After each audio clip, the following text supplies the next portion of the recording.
Do you ever feel like your playing is a little off? Like you're rushing the beat, or perhaps you're dragging behind the beat a little bit?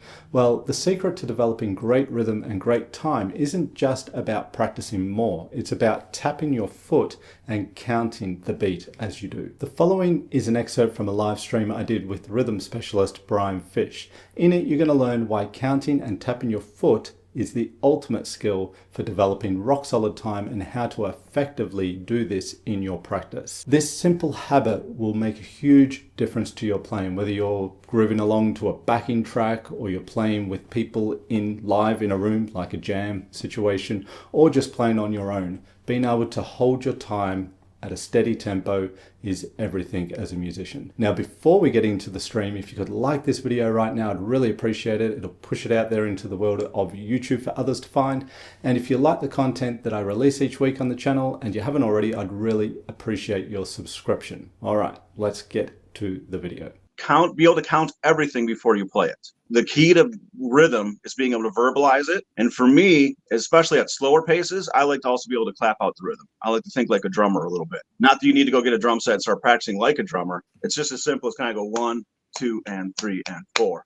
And keep that nice and steady. If you can do that, it's way easier to transfer that over to your guitar because you feel the pace of those notes. Yeah. Because so many people just want to hear, can you please play that rhythm for me? Or let me listen to the recording again. And they're just trying to keep whatever in their head and imitate it. And so you need to create rhythm yourself. Yes. It's not something you're reacting to, you're creating rhythm. And ideally, especially if you're playing with others, you're all feeling that exact same rhythm, that exact same pulse at the same time. That's how things sound good and tight. So counting along will help your awareness of the beat, right? Where the 1 is, the 2, the 3, the 4. Yes, any subdivision, yes. And would you agree that 1 is the most important beat to feel? Because once you know where 1 is, all the other beats slot into place? Especially when you're starting, yes. Because when you first start playing with other people, you can do something as simple as play a whole note and just make the chord changes and it fits in. It sounds good. But if you're playing on the E of 1 and everyone else is playing on 1, all of a sudden everything around you sounds really bad because that person's just slightly off. You can feel 1, you can fit in with other people and play. If you have no idea where 1's at,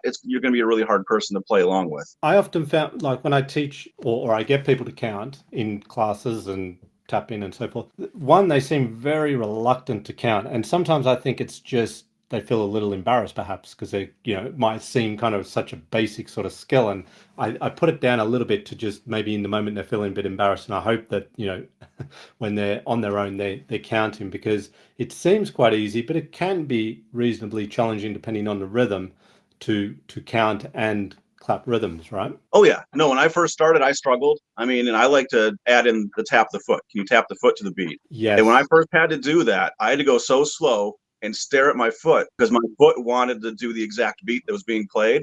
Yes. And not just hit on the downbeats. And it took a while to train my foot to just hit on the downbeats. Honestly, I wish I had tapes of how bad I was when I first started. Because if people could see that, they would see that if I could do it, anyone can do it. It's just you have to be willing to put in the time to do that. Yes. Yeah, you want to feel that beat, and then you want to start feeling those subdivisions over the top of it. And just the more you work with this, the easier it gets. And everyone always wants to play by feel, but that only happens once you put in the work. Yeah, you got to get all the mechanics. Then you can kind of relax and play around with it as such. If you want to push the beat or hold back a bit, that's a big difference between doing that and just having no idea and playing out of time. So for sure, you want to sort of get that strong sense of the beat and the divisions of the beat to then be able to create with it. Yes. And yeah, tapping the foot, that's a great one. That's very common to tap whatever you're clapping, but we want that foot to be the constant just timekeeper, right? Like the metronome, just tapping on the beat as you're tapping out whatever particular rhythm you might be doing. Yes, and especially if I'm playing with others and I look around at people's feet, I want to see everyone's foot hitting the ground at the same time. Yes. If someone's foot's not, where I know we're in trouble. It's so important.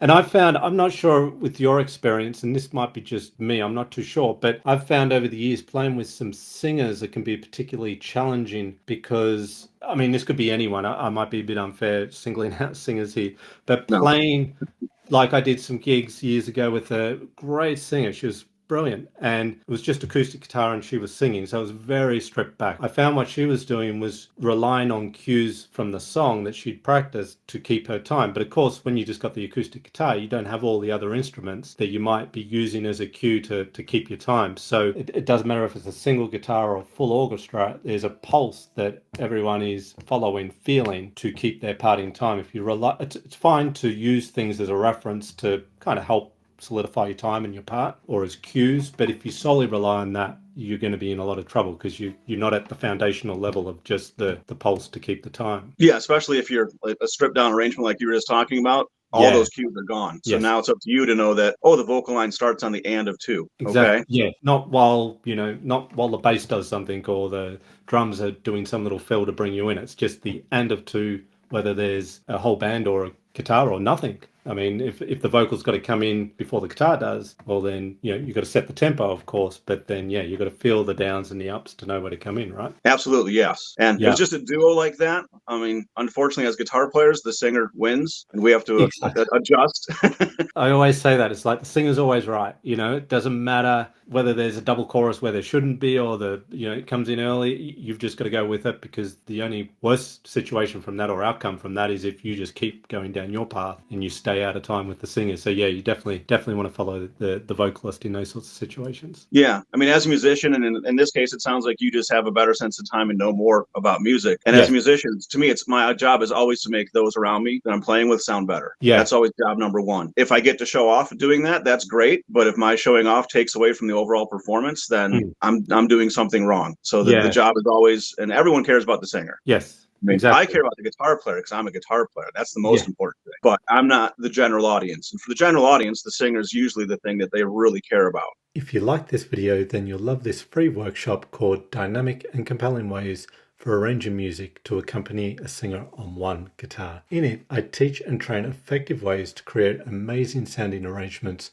for a single guitar and vocal. So whether you're someone who would like to be able to create the perfect arrangement of a song, or a singer-songwriter who would like to be able to accompany themselves on guitar, or a guitar player who would simply like to have more ways to express themselves on the instrument, then this workshop is for you. Better yet, I have an actual singer on hand throughout the workshop to demonstrate all the concepts covered so you can hear just how effective they are. Everything is put to the test. No theorizing, just practical ways to create arrangements of songs that sound amazing. Plus, you'll also receive a PDF booklet that complements the class, offering tools and concepts you can use as well as worksheets for your arrangements. So click the link in the description below this video and download your free video workshop, Dynamic and Compelling Ways for Arranging Music to Accompany a Singer on One Guitar. You'll have it in your inbox within minutes. If you like this video, then hit that like button, and if you haven't already and you like the content I release each week, then hit that subscribe button and the notification bell button so YouTube can tell you when I've released a new video. This is Simon Candy from Acoustic Guitar Lessons Online.net. Thank you so much for sticking around and checking this video out. I really do appreciate the time you take to do so, and